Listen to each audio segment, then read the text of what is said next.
Empire.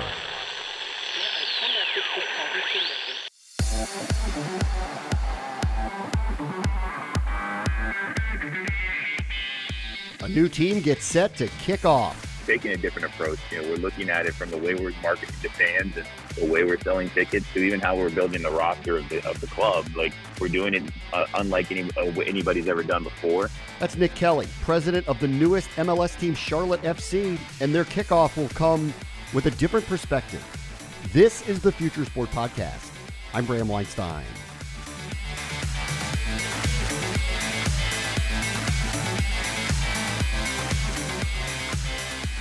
Nick Kelly's background is with Anheuser-Busch, so he knows how to work with teams and with leagues and activate fans.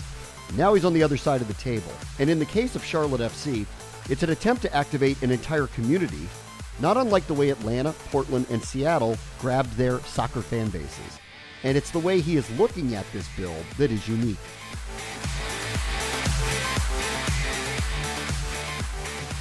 Our guest this week is Nick Kelly. He is the new president of the newest team in professional sports, Charlotte FC of the MLS. Thank you so much for joining us, Nick. Hey, thanks for having me. I really appreciate it. Where do you start? We have a new team, new everything. I don't even know what to start with you. Where do you start when you're talking about day-to-day operations of a brand new team? Yeah, I mean, for us, it's keeping the eye on end of February and making sure that we have not left any stone unturned to do everything we can to put a really competitive team on the field, and more importantly, create an environment within Bank of America Stadium that is truly unique to Charlotte Football Club. So what do you mean by that? What are you going to try to do in the stadium to attract a new fan base to your games? Yeah, I mean, I think it's just one of those things that people have been to hundreds of NFL games for the Panthers or college football games here at Bank of America, but they've never actually been to an MLS match that has, a home field advantage. So we're going to create, a fan section with our supporters group that has, the types of cheers and the type of game day environment that, rivals European clubs. Looks a lot like the success we've seen down in Atlanta or in Portland, and but it'll be uniquely us. And so we've been working closely with our supporters groups to understand the types of cheers they want to do, the type of traditions they want to create, and I think our fans will be extremely impressed come first match. It's interesting. I'm up here in Washington. I'm the voice of the Washington football team. We're going through a rebrand, and obviously it's very different. This team's been around for 90 years, but they're going through the same process where they're trying to figure out what are the new things that are going to happen for the supporters in the stadium. And the argument that happens here a lot with it is how much of that is just organic and how much of that can you actually kind of try to implant? And you guys are brand new trying to do this. Yeah, and look, I mean, I think that the hard thing is going to be especially in soccer, is we can kind of control, call it the first 20 minutes before the match actually starts. But once the game starts, it's not like basketball or football where during a TV timeout I can go and like run a hype video or a song that gets the crowd excited. Like, it's truly in our hands to drive what those traditions and those game day cultures like. And it's a little bit scary that, you don't have a lot of that control, but we've been working really closely with our fans to make sure that we have at least an understanding of what we can do to support it. But like you said, we're going to have some stuff that fails, and I think that that's okay, but we have to let some of this come to us and then be smart enough to acknowledge, hey, that we've got a good thing here. So you mentioned Atlanta, and their team has really resonated with that region, and they are close, obviously, regionally to you. What have you learned about watching what Atlanta has done to try to build a fan base in Charlotte? Yeah, they've done an amazing job of reaching out early to just different pockets of the city. I mean, they have, probably one of the most diverse fan bases in all sports, and we try to replicate that. We've done a lot of stuff targeted towards the Hispanic community, the African American community, young, old, you name it. Like we've tried to go out there and make sure everybody feels welcome and that this can be their team.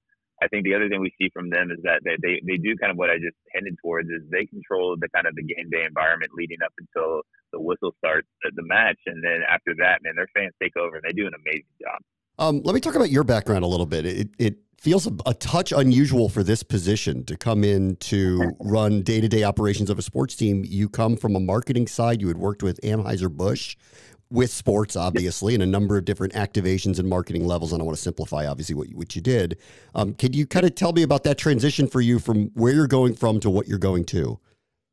Yeah, I mean, actually, it's been a lot easier than I thought because, I oversaw about 800 employees across the company that range from the Clydesdale handlers to our zookeepers. But, I've spent a bunch of my time really focused on our sports marketing, and that included, deals with more than 100 pro teams, football, baseball, basketball, league partnerships with the NFL or MLB. And, our job was really to kind of run a business that helped, grow the sport. That was kind of our responsibility, but also helped us sell beer. And I think that, having worked with some of the biggest brands like Budweiser and Bud Light and launching new ones like Michelob Ultra, I've seen a lot of success and a lot of failure. And bringing that to, building a club has actually helped because we move quick and we have to accept, when something's working and do it 10 times more. And then when something fails, acknowledge it and move on. And I think just having experience that it helps. But to your point, like, yeah, I didn't come from a previous soccer team or even like in a league or anything. So like it's definitely a risk with our owner, but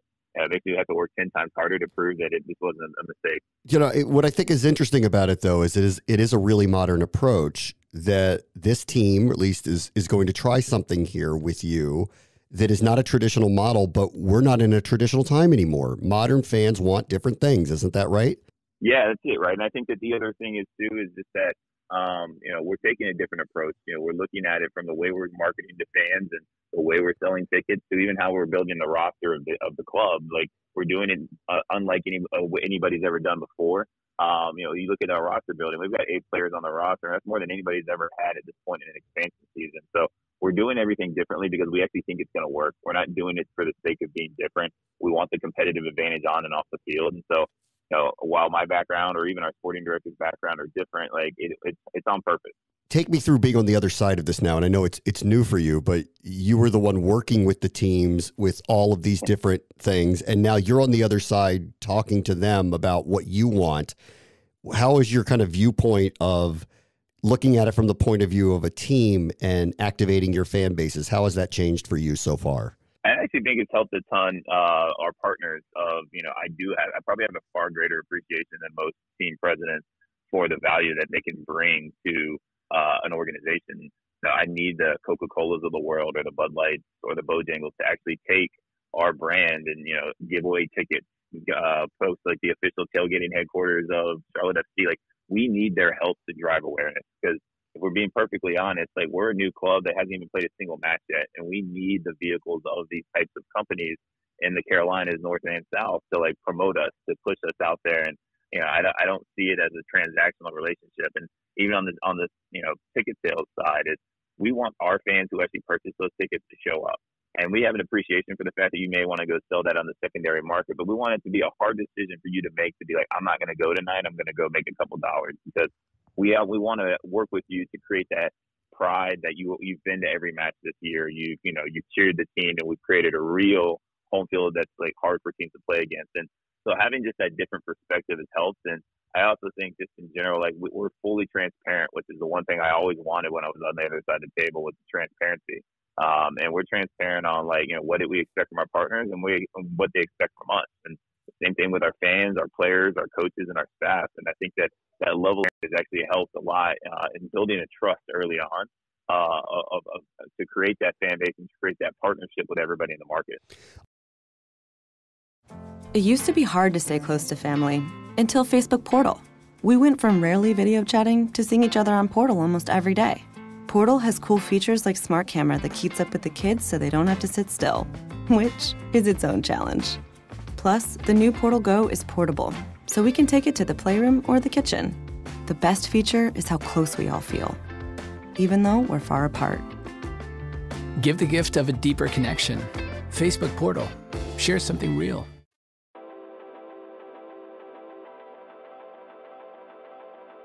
To your point that, people who are going to come to see your team play, they've been to this stadium before, probably many times, to see the Panthers or to see a college football game that has occurred there. I assume you want this environment to be uniquely Charlotte FC's. So how do you kind of view, outside of trying to build whatever the traditions are going to be of your fan base, how are you looking at what is happening in and around the stadium to try to make this different and make it a soccer home?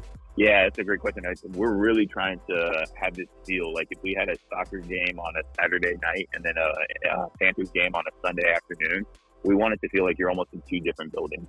We're starting with the march of our supporters down Mint Street to come into the game to, us allowing them to bring in smoke and flags and drums and literally create an amazing supporter section behind the East End Zone. Like that, it'll feel the minute you get in the bowl like you're in an entirely different event. And that's critically important to us because, for our fans to still spend their hard-earned dollars to come to two events a weekend is a lot to ask. So what we've seen is that we have very little overlap between the fans that are going to come to our games and the fans that would come on Sunday to the Panthers. So we're not really competing with ourselves, but it's also we want to have a reason why they're coming to us and they may not be coming to that Clemson game on Saturday. Let's talk about outreach. Have you guys thought through what platforms do you think are going to be the way you're going to communicate to your fan base? Are you looking solely at digital? Are you thinking traditional media? How are you considering the communication between you and a new burgeoning fan base? Checked all the boxes right now. I think that the most efficient one for us and what's been the most engaging has been our traditional social stuff. So Twitter, Facebook, Instagram, we're launching a TikTok in a couple weeks.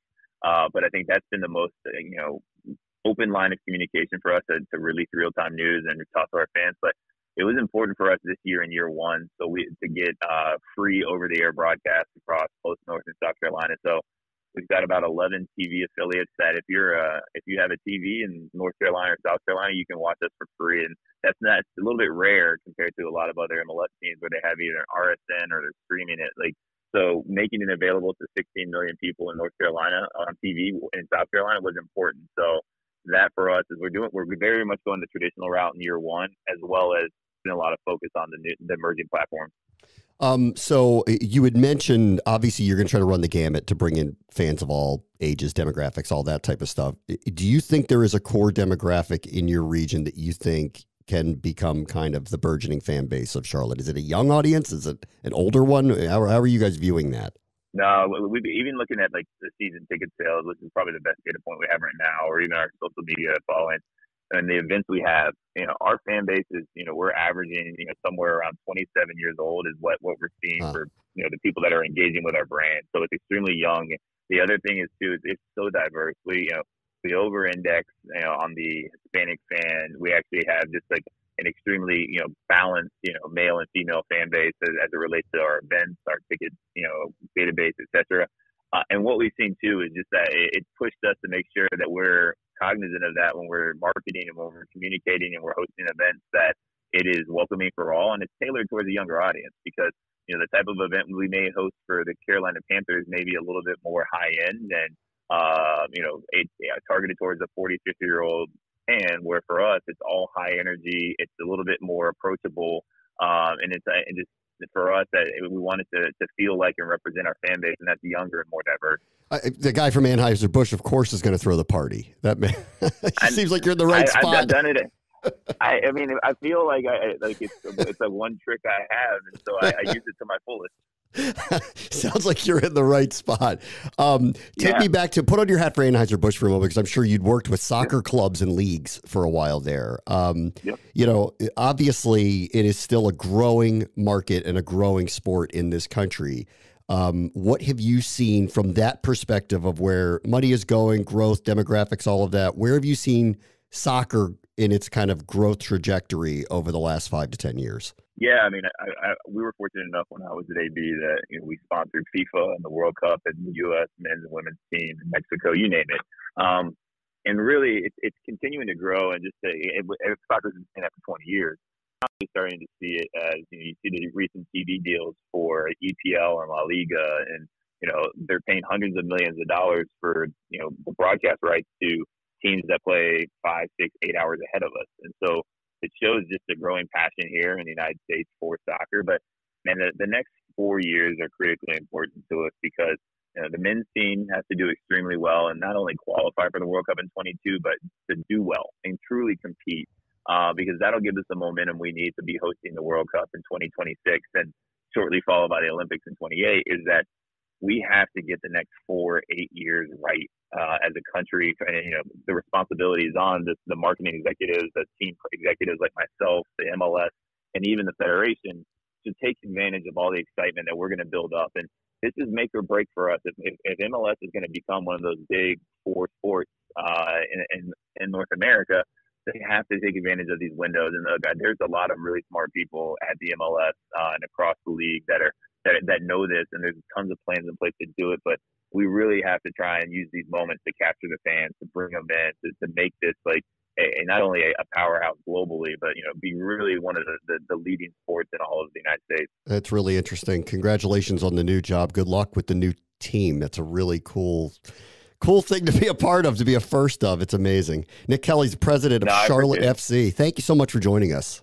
Hey, thank you so much for having us.